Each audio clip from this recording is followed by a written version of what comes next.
So here we are for part two and some more questions to go. So the next questions are like this. The fourth question: what impact can Tantra make in years to come on this world? Hmm. That's a deep question, but I think it culminates everything we've discussed so far in part one, where I really believe once women are allowed to connect with themselves and express themselves fully, there will be more peace in this world. There will be more love in this world, and there will be more groundedness in this world. I think with a lot of the advancement that's happening, humanity is beginning to lose its soul because it has become so materialistic, because it's being run by ego and by people who forget what their purpose is in this life. I recently started studying Kabbalah, but I also did a lot of studies. I studied with the Brahma Kumaris Center when I was living in Ireland as well. And as I said before, I grew up Catholic. And one common thread that is in every teaching that you listen to and you see is simply this, that you came to this world to be like the Creator. Nothing more, nothing less. You didn't come to be in this world to be the guru, to be the greatest teacher, to be the president, to be even a mother, to be of a wife. None of that was what you came into this world to do. You came in this world to remind yourself to figure out a way to reconnect with the Creator and to be more like Him. So, yes, you will go on to have these different roles in your life, but every role was supposed to help you get closer to Him. And somewhere along the way, we keep missing that connection and missing that message. And we get caught up in the egotistical part of our journey. So, a lot of the suffering we're experiencing in this world today is because of that, because we've lost our way and we've lost our ability to see the light and to see what our soul really yearns. And that's why when we hear rich people talk a lot about their unhappiness, I was just listening to Madonna's interview with Jay Shetty, and she's talking about with all her success, with all the money she has, the common thread rich people have is, I am not happy. And why they're not happy, it's because they are losing their ability to connect with the Creator. So she herself started studying Kabbalah over the years. For 28 years, she said she's been studying Kabbalah to help her stay grounded and to help her stay connected to her true light. So, with all that being said, I think Tantra is one of those gateways to help us get there. Because as I shared and we talked about earlier, we women are storing so much trauma in our bodies and in every part of our bodies. It's not just our heart, it's not our head, but it's throughout our system that we are storing this pain. And Hmm. Tantra is helping us to express and let go of some of that pain and helping us to find ourselves. Because you mentioned earlier that, Kama Sutra, Tantra was all about releasing that energy within us and sexuality, sexual energy that we are storing. And if you don't allow yourself to connect in that way, you lose the ability to really build your life in a way that helps you to flourish, really. So I think this is what the impact we will see if more people do Tantra, if more people study Kabbalah, if more people study anything that helps them to connect to themselves and connect to life and to connect to the Creator and the source that we come from, there will be a shift in this world. And as you see how things are going, right? It's not getting any better when we're leading with ego. So it's shocking that we have not realized yet that we need to stop and do a U-turn, not even a 360 degree, just take a 180 and go back to the direction you came from because you cannot continue doing what you're doing. Right. There's a very famous saying, you can't keep doing the same things and expect different results. This is us as humanity today. In the last century, we keep doing the same thing, just going for more, more, more, more, more. We see that capitalism doesn't work. We see that having more things doesn't work. The more we have, the more we're destroying the world.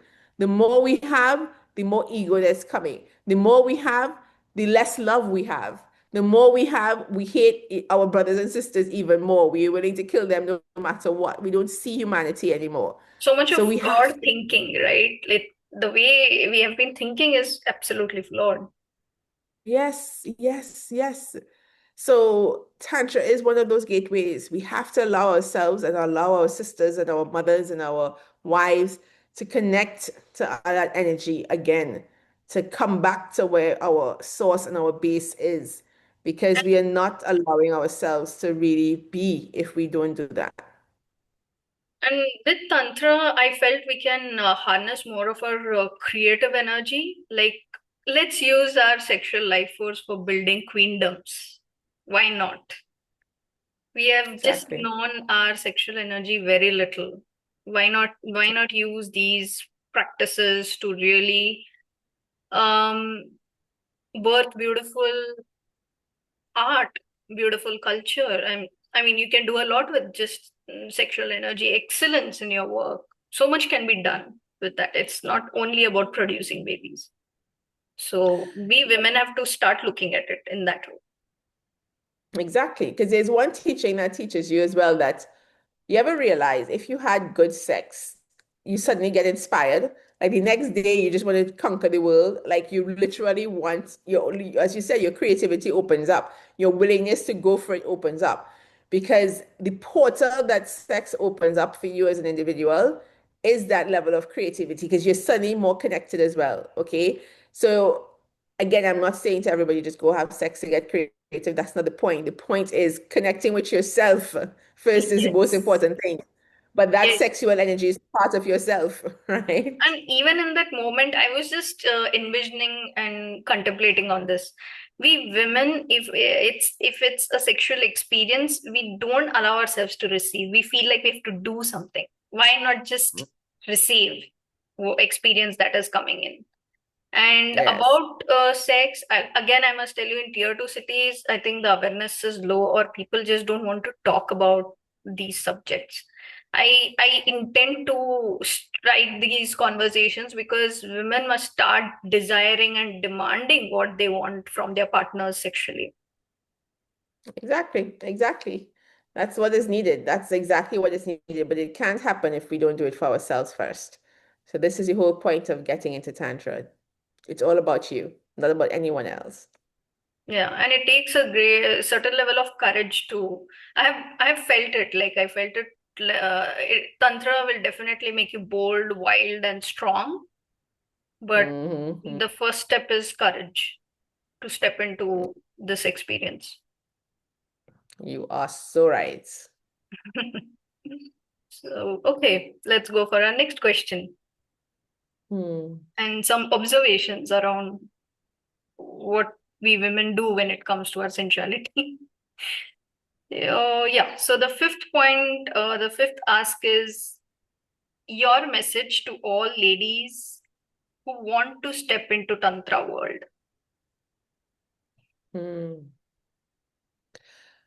First, as I said earlier, find a safe container that is for you first and foremost. Don't just give up because you had a negative experience the first time or you heard more so bad things about Tantra. Experience it for yourself first, at least if this is something you want to do, okay? And delving into a space that is, even for men that might be listening to this, delving into spaces that are unisex first, it's one of the most important things because even as a man, your path to Tantra is different from a woman's path. And you often need to have that level of masculine energy guiding you through your path as well. So this is why I always recommend and think that when you're first starting off in it, don't mix sexes. Don't go to a mixed sex retreat. Try to like do it separately first. And when you have some level of foundation and groundedness, then you can explore doing a mixed retreat. So my message really is Tantra is not just about sex. It's about you and your energy and healing your body and all of you first. It helps you mentally, it helps you sexually, of course, but it more so helps you mentally and spiritually to connect with the divine and connect with what's inside of you and your soul correction first before you can learn to express to others. So if you allow yourself that privilege to know yourself deeper and know yourself better, you're able to have healthier relationships and more so a healthier understanding of who you are as an individual and what are your expectations and limitations in your life going forward. And you will see channels open up. I cannot tell you enough. Like this year, that I've practiced Tantra and done all of these things, I felt like vessels have opened up in my life. I birthed new businesses, I birthed new ideas, I birthed new paths for myself, I birthed new friendships, new relationships. So you have the ability to really sprout and find yourself flourishing in ways that you didn't think was possible back then. So don't deny yourself that gift. At least try it. Give yourself some level of commitment that you will experience one or two retreats first, and then you would work with a private practitioner for at least a year before you really decide how you want to move forward with it. So this would be my message. Just to add to that, my first experience with evolved beings and Mohini with Ma Sarita Anand, that was the most fortunate thing that happened to me. Ma Sarita Anand was there for 2022 Wonder Women's Retreat, and Mm, it was like dream come true. And that really changed a lot of things in my life as well. I started meeting good people. I started meeting more open-minded people, and when it comes to men, I started really meeting good men who respect women. Like that mm, was a big shift and big change. I'm like, if Tantra can do that, fantastic. exactly. Because the kind of even the relationships and everything was going like so bad. But 20 November 2022 and the energy shifted. it the world of tantra really told me what kind of people you're deserving to be around, or what kind of Mm, men you should allow in your life, or who do you date with. So all of that, and your standards also will raise when it comes to what kind of people you allow, men and women, in your life. yeah. Yes, yes, That's yes, yes. fantastic. So Definitely another is.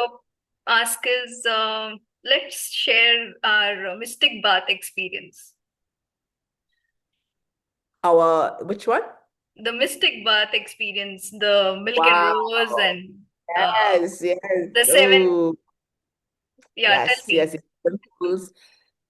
Okay, that for me was mind-blowing as well. It was nice to, first of all, share the experience with my fellow sisters, but it was good because you had these different baths we went to, right? One was with milk and roses, one was with different aromatic scents. You had all these different scents in each One was pool. ice, But one was Epsom salt, uh, yeah, then one was jasmine fragrance. yes, exactly. There were all these amazing different experiences we got. But what stayed with me throughout that was just having that level of intimacy with my fellow sisters and being able to share such a sacred moment with them. And having, I felt like a cleansiness, like you were able to clean not just your body, but your inner spirit and your soul almost. I left that space feeling new. Like I knew myself and I saw my sisters in a different way. I saw women now, I see women now in a whole different light, because as I speak to women more and more each time, I go beyond the physical or what they're just sharing with me. I often see their soul now and I see how much they are yearning for that level of visibility. We all want to know that we matter, but we want to know more than we matter that we are being seen by our fellow men and our fellow sisters, especially. So that experience helped me understand the value of sisterhood and how much more we need to be responsible for ensuring that we take care of our sisters.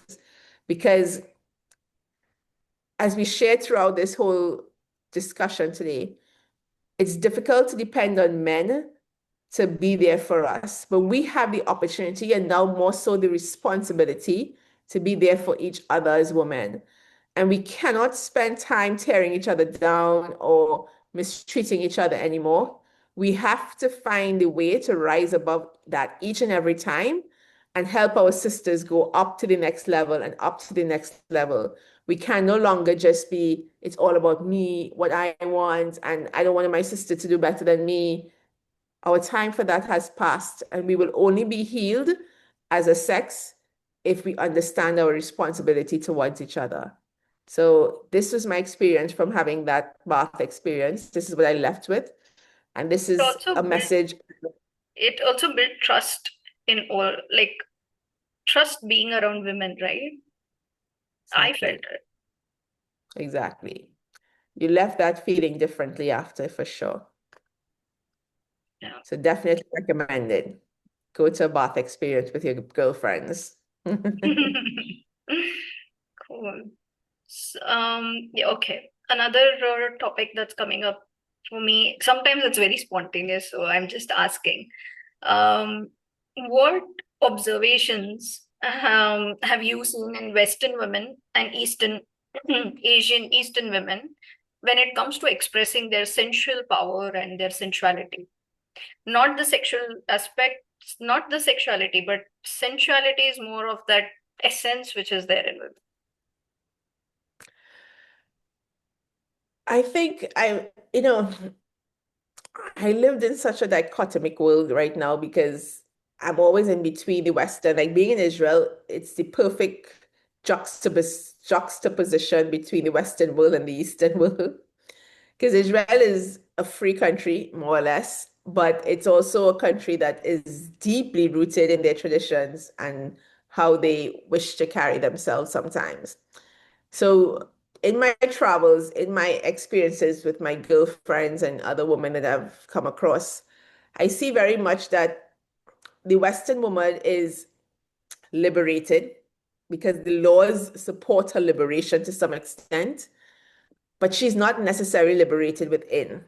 She's still also searching and trying to find that release that allows her to be, because in the Western world, there's still a lot of abuse of women and they still fight for their equal rights. Like when I was working in corporate, this you were still, having same enough women represented in managerial positions, etc. They still face a lot of that.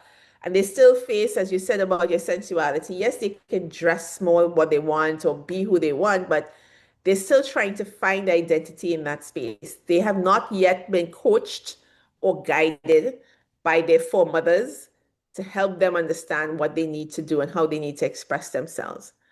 So even though the system may support them to be who they want to be, they don't really know how to do that. So they still look for search on different things.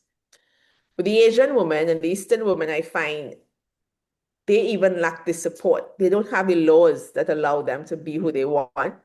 They don't come from family structures or they don't come from societal structures that protect them and allow them to be free to that level. So they're still on that verge of fighting for that level of recognition, that level of, freedom and ability to express before they can even connect with themselves sensually. So you find there's a lot of what I would call undercurrents.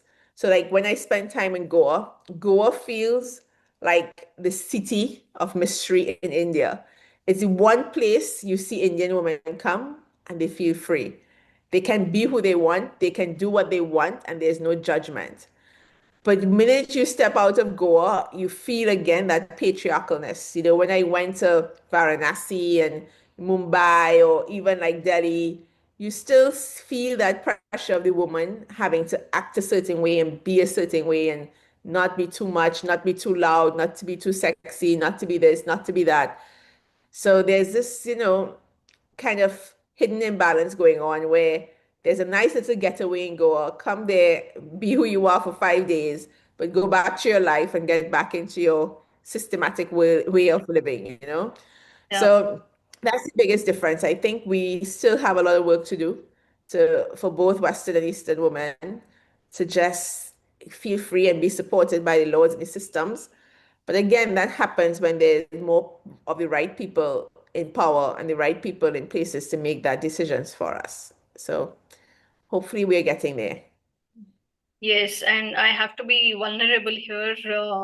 Even I sometimes find it a little inhibit, like I have that hesitation, like how will I be talking about sexuality? How will I talk about tantra touch massage and how am I going to propagate this? But slowly and steadily I get there and I want to create more content and videos which can uh, give women some idea about, hey, there are other ways and techniques in which we can express ourselves and see our beauty from inside, right? Yes. So on that journey. Especially, yes, yes, yes. And I think it's definitely possible with more people like you doing the work that you're doing and Mohini of Evolved Beings doing the work that she's doing and all these different parts and souls we cross, I think the message will be heard one day. But, the thing is, as I shared with you and you just shared, it's like, don't give up, don't stop doing the work. It feels like a whole Mahatma Gandhi, level of movement again, just for a different reason this time. So we have to continue doing the work literally because thousands will hear us one day and thousands will follow one day. So Yeah. you just can't give up on making sure that this message reaches far and wide. So Yes. thank you for the work you do, Rashmi, really. I know it's not easy. I know you have a lot on your plate and a lot of sometimes things coming your way, but don't give up and keep on this path of doing the work that you are doing. Yeah, the calling is strong and definitely probably this is the next bold thing I have to do in my life. I've done a lot of adventure, but this is another adventure to bring women to express their sensuality fully. So, yeah, that's Exactly. that. Thank you. Go for So, this was a great conversation, very, very subtle, very easy, and so much of dignity and respect towards women with Tantra. So, thank you, Risa. Thank you for being here. Thank you, Rashmi. This was amazing. Thank you for having me and best of luck in everything you do. And You I'm too. always here to support you and your community. So thank you. Thanks a lot. See you there. Bye. Bye.